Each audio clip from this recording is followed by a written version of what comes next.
Good morning, everyone. It's a big change from Zoom presentations to come in and stand in front of you all.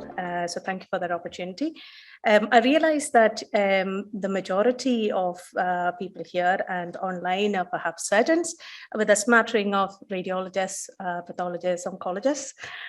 So I'm a radiologist, and my talk is going to be fairly basic, but it's going to be quick and a whistle-stop tour of oropharyngeal imaging.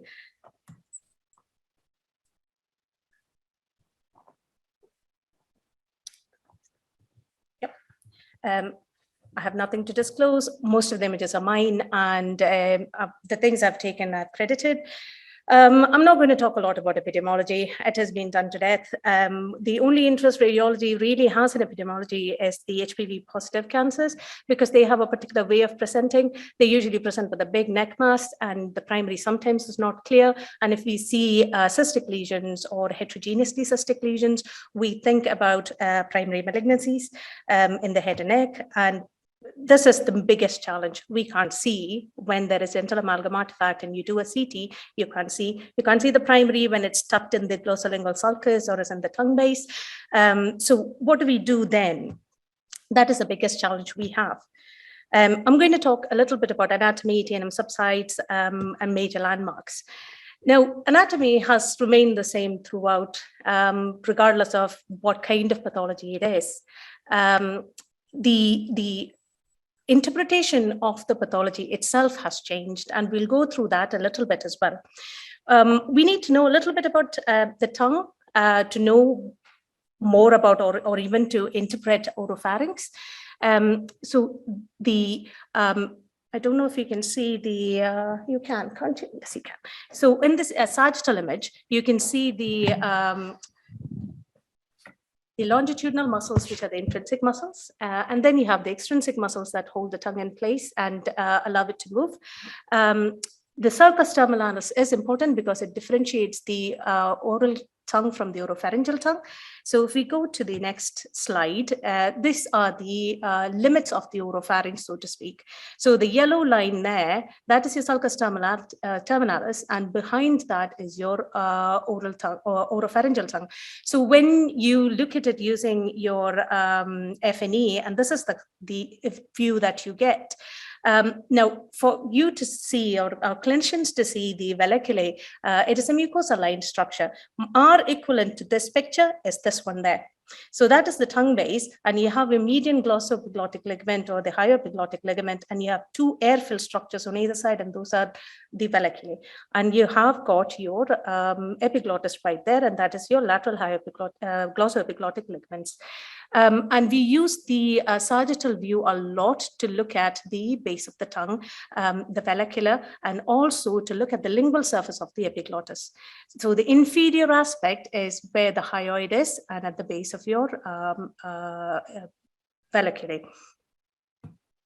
Lateral walls, as what you see when you open the mouth, you can see the tonsils, and this is the coronal image is probably what you see when you're inspecting it clinically. You see the tonsils. Now, the anterior and posterior tonsillar pillars are more evident clinically than radiologically. The muscles, the palatoglossus and the palatopharyngeus muscles, sometimes are very difficult to see. Here, I've managed to get a good picture which shows the palatoglossus muscle, the palatopharyngeus muscle. You have to use your imagination a little bit there. Glossotonsillar sulcus is a little kind of divot, or it's tucked in and squished by mucosa. And we only see that when there is a malignancy there. Posterior aspect is mucosa from the level of the hard and soft palate kind of junction up to the upper border of the hyoid. And it's basically the posterior aspect of the pharyngeal mucosal space. It is one of the most interesting interactions we've had is about lesions in the posterior oropharyngeal mucosa to see, are they entering into the or invading into the fascia? And it's sometimes very difficult to say if they are or they are not. And I've been in many radiology conferences where this question has been raised, and I don't think anybody has come up with an unequivocal kind of answer.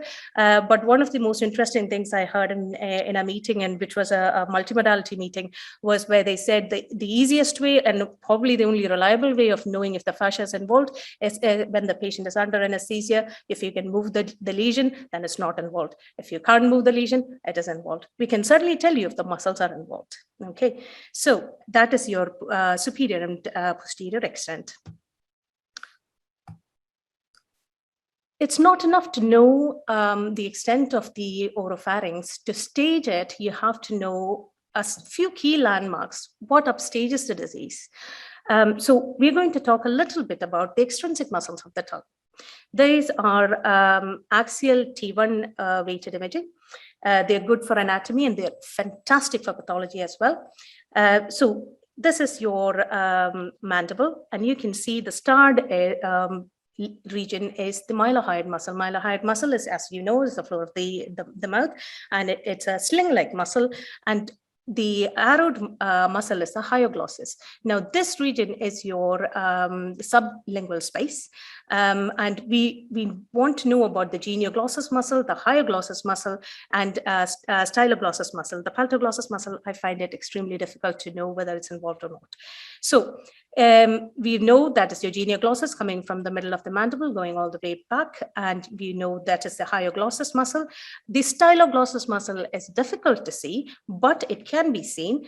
This is a posterior valley of the digastric, and it courses anterior to that from the styloid process, and you can see it's coursing anteriorly. And if you look at the anatomical picture, it kind of joins the fibers of the hyoglossus posteriorly. And if you see lesions kind of there, you know both are involved. Okay. The other important thing about the sublingual space is if you see the sublingual space being involved, you know that there's a high likelihood of your lingual artery and hypoglossal nerve to be involved as well. The other important structure to know is the epiglottis. So these are two sagittal images. One is a T2 weighted sequence sagittal, and the equivalent image on CT. So this is the epiglottis, and the arrow points to the lingual surface of the epiglottis, the laryngeal surface of the epiglottis, the pre-epiglottic fat space, which is this grayish kind of area because fat is gray, and whitish kind of area because fat is bright on T1 and T2. And if you see any involvement of that, then you would think that then it goes into the territory of the involvement of the larynx and upstaging the disease, so on. But if you see the lingual surface of the epiglottis involved, it upstages is to T3 regardless of the P16 status. One of the other things we've been constantly asked to look at, especially by the maxillofacial team, is the lingual artery. And I'm told, and I believe what I'm told by Mr. Shekhar is when the lingual artery is involved and they're thinking of a partial glossectomy and a flap reconstruction, they would need at least one lingual artery and a hypoglossal nerve. So if it crosses the other side and involves the lingual artery and the nerve on that side, then they can no longer do that. Now, just a couple of seconds to show you anatomy of the larynx, because these are contiguous slices, one after the other, and we've seen the slice containing vallecula. You come down, you have got your aryepiglottic fold and the piriform sinus on either side. Now, I know piriform sinus, when you look at it from the FNE, it looks a mucosal lined stuff with mucosa just squishing each other, but for us, it's a beautiful space and you can actually see very clearly. Aryepiglottic folds coming down, then you have your vocal cords, you've got the paraglottic fat. We know fat is now gray, so we've got the paraglottic fats, and the coronal sequence shows the paraglottic fat. It also shows coronally the false chord, laryngeal ventricle, and the true chord. Now, this kind of image is not always so nice and clean, but this is a good image. The other things we look at is pterygoid plates and pterygoid muscles. So pterygoid plates are these kind of bony structures at the back, and your medial pterygoid muscle originates from the medial aspect of the lateral pterygoid plate, and there are fibers coming from the maxillary tuberosity and pyramidal process of the palatine bone. It's insert into the mandibular ramus and the angle of the mandible, and this forms the masticator space with your mandible, your medial pterygoid, and your masseter on the other side. Now, involvement of this, the pterygoid muscles, they are the muscles of mastication. So patient presents with trismus. As soon as they say, oh, I can't open your mouth, and you're like, oh gosh, that is gone, isn't it? And imaging will prove that for you. The lateral pterygoid muscle, or it's got two heads. The superior head originates from the infratemporal crust of the greater wing of the sphenoid, and the inferior head from the lateral surface of the lateral pterygoid plate, and it inserts into the neck of the mandibular condyle. And this stud is your lateral pterygoid muscle. And involvement of this muscle upstages the disease depending on the P16 status. The other thing we need to know about is your parapharyngeal fat space. It contains fat, and that's all it contains, some lymphatics there and fat. But it's a very important fat space. One, because even if it's not malignancy, infections can travel through the parapharyngeal fat space. And the direction of travel or direction of squishing of the parapharyngeal fat space shows us where the lesion arises from. So you can see this thing is your parapharyngeal fat space, and you have to see that from the skull base up to the hyoid. You should be able to see it in a normal human being with no other problems.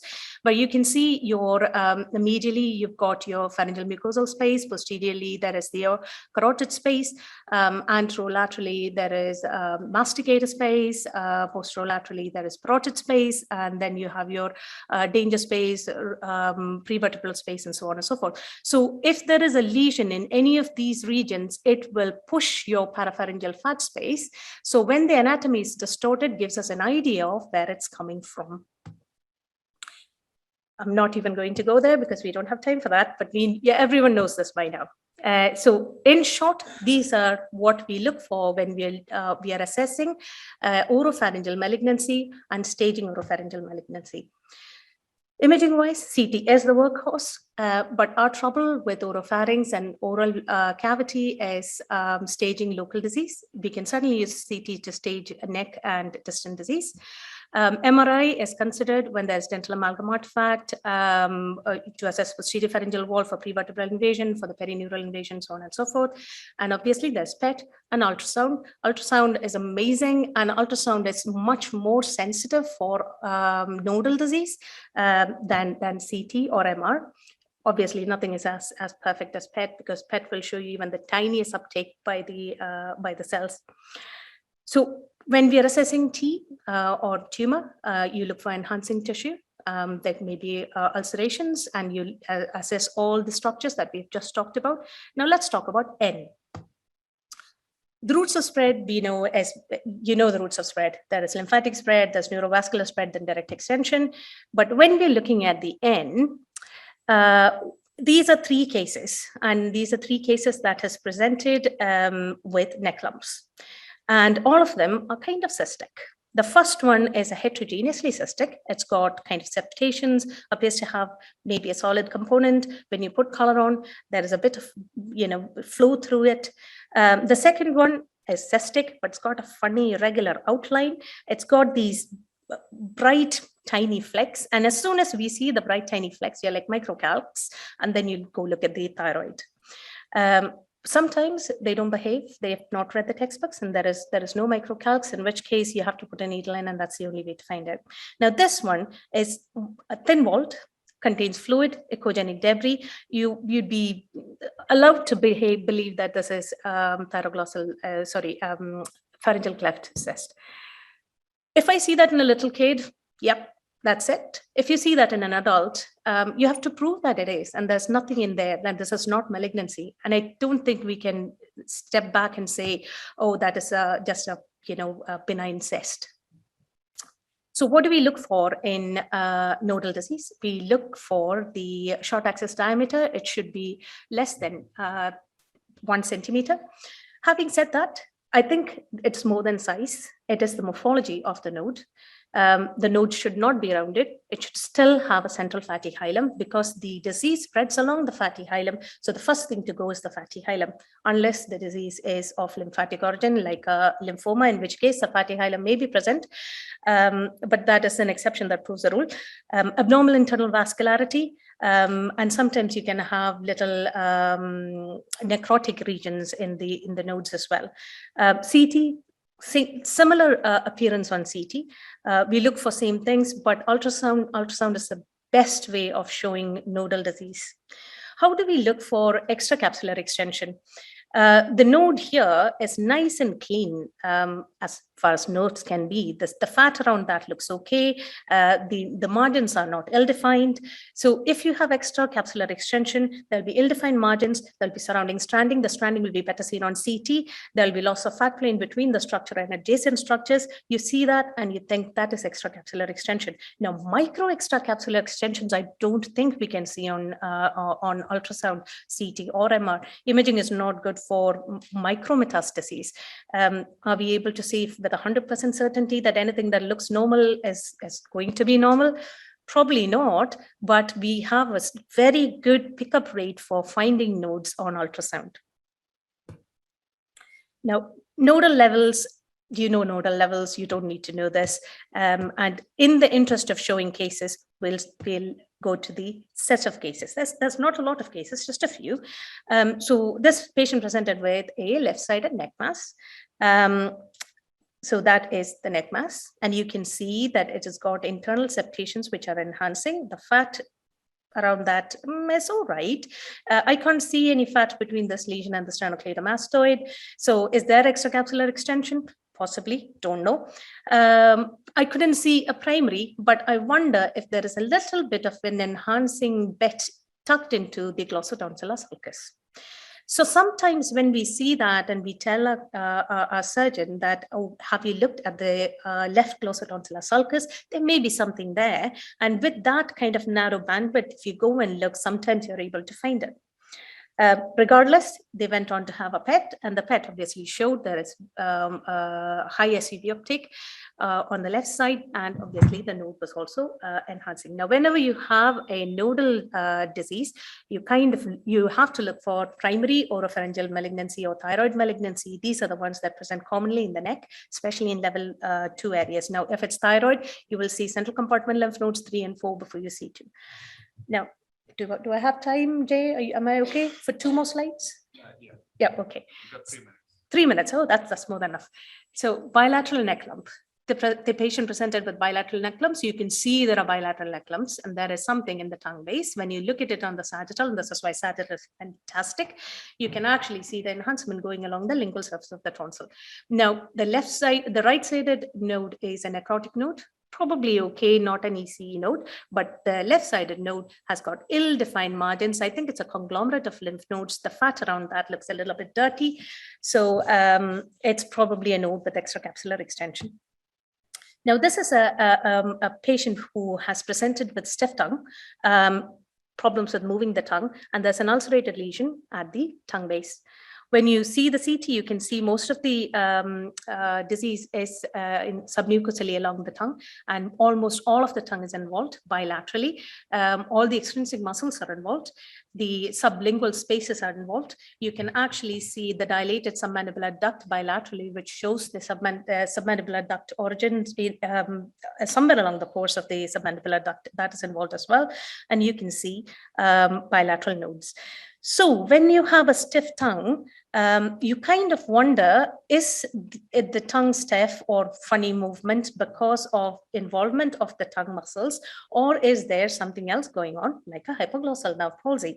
So this case is somebody who presented with hypoglossal nerve palsy and also a tongue-based lesion. And you can see the tongue-based lesion, you can see both nodes, and you can actually see that this is definitely extracapsular extension. You can see it is involving the left-sided carotid space. And this is the tongue, and you can see there is asymmetry and there is abnormal signal on the left side of the tongue, which is swollen, and a high stir signal. So it's an acute hypoglossal nerve palsy, probably secondary to involvement of the hypoglossal nerve in the carotid space rather than involvement of the tongue muscles itself. Now, I don't know if the hypoglossal nerve palsy comes back after treatment. That I'm not sure about. So right oropharyngeal lesion, you can barely see the lesion on CT. There's a lot of artifact. I had to angle it to even see that, but you know something's not right. And you can see the lateral pterygoid plate has been eaten away. And on the MR, you can see this is your nice parapharyngeal fat space that is gone. It is involving the masticator space, carotid space, parotid space, parapharyngeal space. So it's an extensive lesion. Now, this is what we talked about in posterior pharyngeal wall. You can see the musculature is okay, but whether or not it is involving the fascia, it's very difficult to say. We can give a shot at giving an answer, but it's not always possible. This is a small retropharyngeal node. So retropharyngeal nodes are also something that comes with oropharyngeal malignancies. So we actively look out for them. And if you don't know to look out for them, they're easy to be missed as well. I think I will not take any more time, and other than to say, we actively look out for jugular vein thrombosis, hypoglossal palsies, other cranial nerve palsies, including recurrent laryngeal nerve palsies as well, especially when the carotid space is involved. I think I've kept to time. So if you have any questions, quite happy to take them.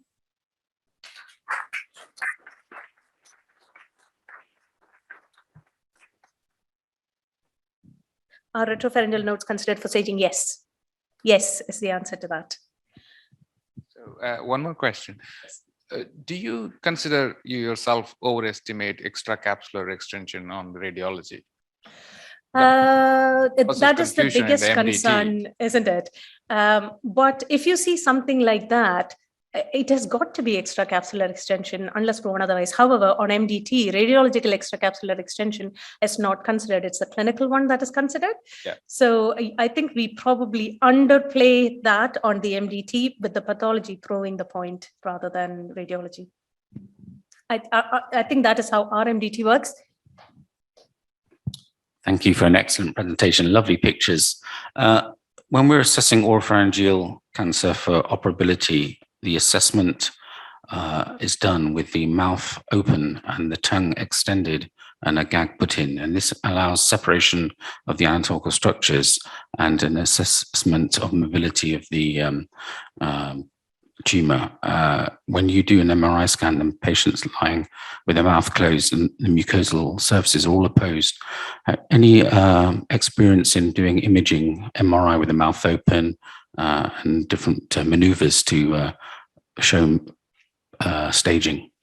That's a very good question. Now, we may be able to do something like that with CT. We certainly don't do that in where we work, where I work, and I don't think we did that in Dundee either. You know, for the buccal mucosal lesions, we have a puff cheek technique. So we could do something like that, but only for CT. MR, you have to remember, for acquiring a T1 weighted imaging, they have to keep their mouth stuck out for over a minute.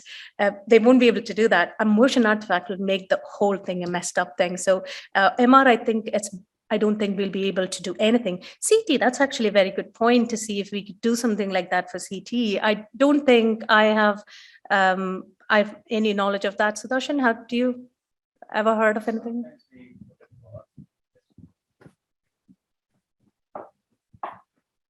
The cheek. Yeah, it's mainly for lesions in the floor of the mouth to see if it's separate from the tongue. Sometimes you put a swab, it helps. And again, with MR, I don't think people will be able to hold the position for 3 minutes. So it's not much. It's a good thought. I'll think about it. Yes. The point of ECS in the neck and radiological detection and the accuracy and ultimately the correlation between definitive histopathological ECS or indeed TNM staging. It's always very challenging with microscopic disease. Obviously, when it's overt and macroscopic, it's not an issue. But even for the histopathologist, it's challenging to actually diagnose microscopic ECS. Indeed, I'm led to believe that the actual definition of microscopic ECS in itself is challenging. And when one looks at and compares pathological TNM staging to clinical, and that's what we've done in our sort of cohort of around 100 cases or so, just less than, what you see in at least an institutional series of guys is a TNM shift of around 25 to 30% in inaccuracy between clinical and pathological TNM staging.